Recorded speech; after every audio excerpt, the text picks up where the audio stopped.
I used to think that when God kicked Adam and Eve out of the garden, it was because he was just punishing them as a harsh dad.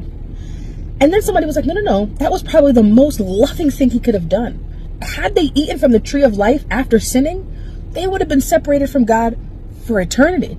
And the whole point was for him to be with them, to have close relationship. And he was not willing to risk that, so he had to remove them.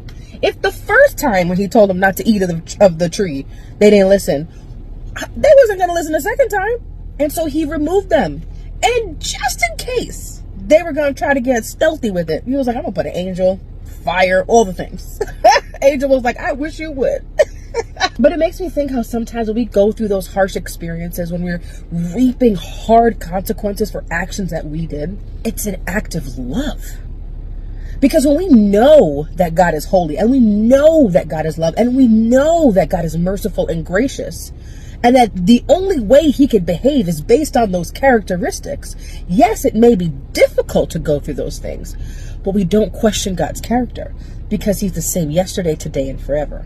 Let's not allow the enemy to try to deter us, to try to distract us from who God is to his core by putting in these lies. And if he was good yesterday and loving yesterday and holy yesterday, then he's good and loving and holy today while I go through this hard thing. And he's with